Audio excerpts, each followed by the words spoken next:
Hello student, how are you. Welcome back to online classes by Sunrise School. बेटा, आपका जो lesson है ना, ये चल रहा है हमारा वैदिक एज के बारे में। वैदिक एज वो समय था जब किसकी रचना हुई थी? वेदों की। हमारे वेद कितने हैं? मुख्यतः फोर वेद हैं। कौन कौन से? अथर्ववेद, सामवेद, यजुर्वेद और ऋग्वेद। ये 4 वेद हैं। उस टाइम में इस वेद की रचना हुई और इन वेदों की रचना के कारण ही इसे वैदिक समय के नाम से जाना जाने लगा। तो वैदिक जो एज है ये 2 पार्ट्स में डिवाइड किया है। कितने में? 2 पार्ट्स में। अर्ली और लेटर, यानी अर्ली वैदिक एज बोलते हैं, जो स्टार्टिंग का समय था उसको बोलते हैं पहले का जो वैदिक समय रहा, और लेटर मतलब जो बाद का वैदिक समय रहा। तो इस लेसन में हमने ये वेदों के बारे में पढ़ लिया था कि ऋग्वेद है उस सबसे पुराना वेद है। इसके अंदर जो आपकी भजन है, पोएम्स हैं, श्लोक हैं, वो मिलते हैं। सामवेद भी इससे मिलता जुलता ही है, मतलब भगवान देवी देवताओं की जो स्तुति के लिए जो वंदनाएं गाई जाती हैं वो मिलती हैं। यजुर्वेद भी ऐसा ही है, और यजुर्वेद को 2 पार्ट में डिवाइड किया गया है, शकुल यजुर्वेद और कृष्ण यजुर्वेद। 2 पार्ट बांटे गए हैं इसके। अथर्ववेद जो है इन सारे वेदों से अलग है। ये जो 3 वेद है ना, ये तो तकरीबन मिलते जुलते हैं कि देवी देवताओं की स्तुति है, वंदना है, मंत्र है, भजन है, ऐसी चीज़ें हैं।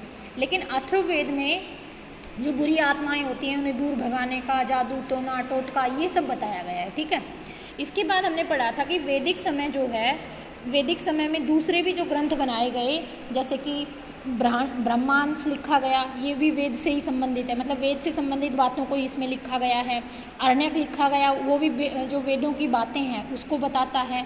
उपनिषद हैं, उपनिषद के अंदर जो महान पुरुषों ने बातें कही हैं वो बताता है, और उपवेद भी इसी से संबंधित हैं। और हमारे जो महाभारत और रामायण ग्रंथ रचना हुई थी, उनका पुराण जो साहित्य लिखा गया है, तो उसमें रामायण और महाभारत की जो कहानियाँ हैं ना पुराण में, वही मिलती हैं। ठीक है। तो ये हम इतना पढ़ चुके थे। फिर हमने पॉलिटिकल लाइफ के बारे में पढ़ा था कि उस समय में राजा उसको बनाया जाता था। पॉलिटिकल लाइफ का मतलब जो शासन को चलाए, राजनीति का। तो उस समय में जो राजा बनता था ना, ऐसे नहीं बनता था कि किसी को भी बना दिया, राजा का बेटा है तो राजा बना दिया, नहीं। उस समय में क्या होता था, जो ताकतवर होता था, कबीले मतलब जनजातियाँ थी ना, कबीले से होते थे, जो अपने कबीले को अच्छे से संभाल सकता था, उसकी रक्षा कर सकता था, उसे ही राजा बनाया जाता था। उसकी मृत्यु के बाद ये नहीं ऑटोमेटिकली उसका बेटा राजा बन जाएगा, नहीं। फिर नया राजा बनेगा जिसके अंदर ज़्यादा पावर होगी, जो संभाल सकता है अपने साम्राज्य को। फिर हम इकोनॉमिक लाइफ के बारे में पढ़ रहे थे, तो हमने पढ़ा था कि खेती बाड़ी और पशुओं को पालना उन लोगों का मुख्य काम था उस समय के लोगों का। और वो गाय को बहुत ज़्यादा मानते थे। कोई भी सामान लेना होता था ना, जैसे मान लो मेरे पास अनाज ज़्यादा है और गाय नहीं है, तो अनाज दे दिया, बदले में क्या ले ली? गाय ले ली। यानी उस समय पैसे वगैरह नहीं चलते थे। क्या चलता था? नॉर्मली क्या करते थे, चीज़ के बदले दूसरी चीज़ ले लेते थे। तो अब मैं आगे बढ़ा रही हूँ यहाँ गुड से, आप देखिए यहाँ से। They also used in return for other, they also use horse but did not worship them. इस समय के लोग, वैदिक समय के लोग घोड़े का भी इस्तेमाल करते थे, लेकिन इसकी पूजा नहीं करते थे। जैसे गाय को पूजनीय मानते थे ना, अच्छा मानते थे, लेकिन घोड़े को पूजते नहीं थे, लेकिन इसका यूज़ करते थे यहाँ वहाँ जाने में, सामान में, ऐसे। There were chariot which were pulled by horse. जो रथ होता है, रथ को कौन खींचता है? घोड़े खींचते हैं। रथ जो होता था उसको घोड़े खींचते थे। There were crafts and craft people also in this period. इस समय में जो हाथ से कारीगरी होती है, जैसे मटके बनाना हो, टोकरियाँ बनाना हो, क्राफ्ट होते हैं, कोई काम हाथ से जो किया जाता है, कोई जो चीज़ बनाई जाती है, तो इस समय में जो क्राफ्ट पीपल भी होते थे। The Rigveda mention potters. जो ऋग्वेद है उसके अंदर वर्णन किया गया है किस किस का? पोटर्स जो मटके बनाता है, वीवर्स जो कपड़े बनाता है, कारपेंटर जो बढ़ई जिसे बोलते हैं, जो लकड़ी का काम करता है, यानी फर्नीचर वगैरह बनाता है, टेनर्स डिफरेंट टाइप ऑफ स्मिथ। और इसके अलावा डिफरेंट टाइप ऑफ स्मिथ का मतलब है जैसे कोई लोहे का काम कर रहा है, लोहे की चीज़ें बना रहा है, सुनार है, सोने की चीज़ें बना रहा है, ठीक है, इस तरह से। और इस समय में ये सारे मिलते थे। इसके अलावा जो है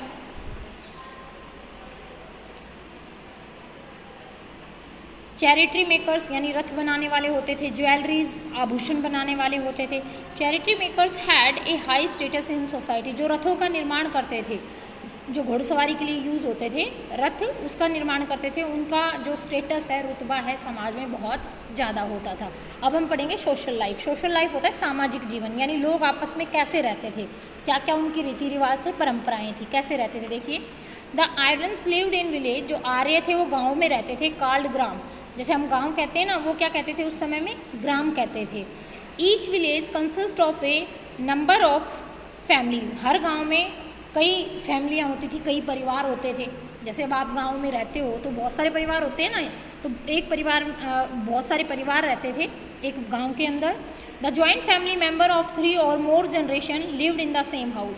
जॉइंट फैमिली होती थी, जैसे आजकल तो एकल परिवार चल गया है, मम्मी पापा और उनके बच्चे, लेकिन उस समय में जॉइंट परिवार होता था, यानी ताऊ ताई दादा दादी और 3 पीढ़ियाँ। 3 पीढ़ियों से मतलब है जैसे आपके पापा, आपके दादा और आप, 3-3 परिवार, मतलब 3-3 पीढ़ियाँ जो हैं एक साथ रहती थी एक ही घर में। This was the smallest social unit, ये समाज की सबसे छोटी इकाई होती थी। जैसे आप कहते हैं ना परिवार, परिवार समाज की सबसे छोटी इकाई है। फिर कई परिवार मिलकर के क्या बनाते हैं, गांव बनाते हैं। कई गांव मिलकर के क्या बनाते हैं, पूरा जिला बनाएंगे, जिला से फिर पूरा स्टेट बनेगा, सारे स्टेट मिलकर कंट्री बनाते हैं, पूरी सारी कंट्रियाँ मिलकर वर्ल्ड बनाती हैं। तो गांव के अंदर जो फैमिली है वो सबसे छोटी क्या होती थी, इकाई होती थी। The father was the head of the family, पिता जो है मुखिया होता था परिवार का। ही वॉज नॉन एज गृहपति, और उसे गृहपति के नाम से बुलाया जाता था, यानी गृह का मालिक, गृहपति। Women held a position of respect in society, इस समय में जो महिलाएं थी उनका जो स्थान था समाज में बड़ा ही सम्मानजनक था। They could attend assembly and offer prayers, जो भी असेंबलीज होती थी यानी गांव में जो भी सभा होती थी उसमें महिलाएं भी हिस्सा लेती थी, और कोई भी पूजा पाठ का काम होता था उसमें महिलाएं भी अपने पति जो होते थे उनके, या जो पुरुष होते थे उनके साथ वो बराबर हिस्सा लेती थी। Widow, remarry and child marry were not prevalent, इस समय में जो है विधवा का पुनर्विवाह और बाल विवाह जो है प्रचलित नहीं थे। The average age of marriage was around 16 और 17, यानी इस समय में जैसे विधवा का पुनर्विवाह नहीं करने देंगे, बच्चों का छोटी छोटी उम्र में विवाह कर दिया जाता था, ऐसा नहीं था। ये समय बड़ा अच्छा था, 16 से 17 साल का जब बच्चा हो जाता था तभी उसकी क्या की जाती थी, शादी की जाती थी। फूड होता है खाना, यानी वो लोग क्या खाते थे, देखिए, good food that include curls, vegetable, fruits, Honey, milk and milk product was favoured bye the people. अच्छा भोजन जिसमें शामिल होते थे, कल्स होते हैं अनाज वगैरह, जैसे गेहूँ, चना, दाल, जो भी वो खाते थे। वेजिटेबल, सब्जियां खाते थे, फल खाते थे, शहद खाते थे, दूध पीते थे, दूध से बनी हुई चीज़ें, घी, मक्खन, पनीर, ये खाते थे। और इसके अलावा इंटॉक्सिटिंग ड्रिंक लाइक सूरा and Soma were also consume. इसके अलावा जो मादक पदार्थ, मादक मतलब जो नशे के रूप में, जैसे आजकल शराब वगैरह चलती हैं, तो उस समय में ये नहीं होता था। इस समय में मादक पदार्थ के रूप में सोरा और सोमा नाम के 2 पेय पदार्थ होते थे। पेय पदार्थ मतलब जो पीने के लिए होते हैं, वो यूज़ किए जाते थे। They also consume different variety of meat, और सोमा और सूरा के साथ साथ अलग अलग प्रकार का मीट भी इस समय के लोग खाते थे। आगे देखिए, मोर टू नो में, somras was a drink extract from a plant. Somras जो होता है ना, भांग जो होती है, सुना है नाम, भांग को कहते हैं। तो ये भांग जो है एक तरह का पेय पदार्थ होता था जिससे थोड़ा नशा सा हो जाता है। तो ये नशीला पदार्थ होता था, मादक पदार्थ होता था जो पेड़ से प्राप्त किया जाता है, यानी पेड़ को पीस करके तब निकाला जाता था इसे। It was mainly consume during religious ceremony. इसका मुख्य रूप से मतलब लोग जब सेवन करते थे ना, तब करते थे जब कोई धार्मिक उत्सव होता था। जैसे मान लीजिए, जैसे हम मनाते हैं, होली मनाते हैं, दिवाली मनाते हैं, ऐसे वो भी जो त्यौहार मनाते थे ना, धार्मिक त्यौहार जो होते थे उनके, उसमें ये इस ड्रिंक का इस्तेमाल करते थे। It was first offered the God before being distribute among the masses.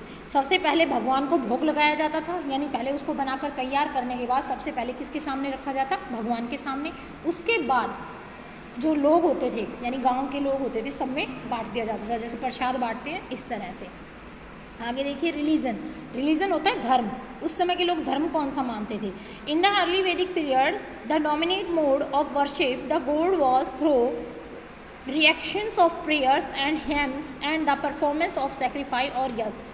पुराने समय में यानी अर्ली वैदिक समय में जो लोग थे वो भगवान की पूजा करते थे, उसके भजन गाते थे, उसकी आरती वगैरह जो प्रार्थनाएं होती हैं वो गाते थे। इसके अलावा जो अलग अलग तरह की जो यज्ञ वगैरह होते हैं, यज्ञ में यहूतियाँ दी जाती हैं। जैसे तुमने देखा होगा, नॉर्मली यज्ञ होता है तो कहते हैं ओम नमः स्वाहा करके जो यहूती देते हैं, यज्ञ वगैरह करते हैं उसमें यहूतियाँ देते थे, उससे भगवान को प्रसन्न करते थे। ये yajna were perform by the people to please the god. यज्ञ किया जाता था लोगों के द्वारा भगवान को खुश करने के लिए, कि ईश्वर खुश हो जाए। जैसे अभी आप देखते हो ना, बारिश वगैरह नहीं होती तो कहते हैं यज्ञ करो, हवन करते हैं तो बारिश हो जाएगी, बारिश के लिए हवन कर रहे हैं। तो ऐसे ये लोग भी जब कोई मतलब ये लगता कि ये काम हमारा नहीं हो रहा है तो भगवान को प्रसन्न करने के लिए क्या करते थे, यज्ञ करते थे। उस समय में यज्ञ बहुत ज़्यादा किए जाते थे।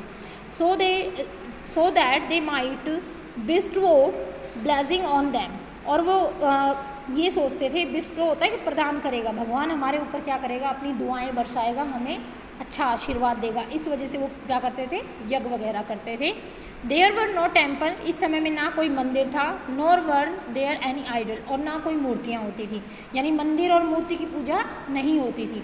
वे प्रकृति को ही पूजते थे। प्रकृति से मतलब जैसे पेड़ को पूज लिया, गाय को पूज लिया, धरती को पूज लिया, ये हमारी प्राकृतिक चीज़ें हैं, इनका ही वो पूजन करते थे। सूर्य देवता को पूज लिया, तो प्राकृतिक जो चीज़ें होती थी उसी का क्या करते थे, ये पूजा पाठ करते थे। मंदिर और मूर्तियाँ नहीं होती थी, सिर्फ यज्ञ करते थे। ठीक है, आगे देखो, एम्यूजमेंट होता है अपना मनोरंजन कैसे करते थे। जैसे आजकल हम टीवी देखते हैं, फ़ोन देखते हैं, गाने सुनते हैं, तो वो क्या करते थे उस समय में, खेलते हैं। तो वो लोग क्या करते थे, देखो, the usual pastime of आर्यवर चैरिट रेसिंग।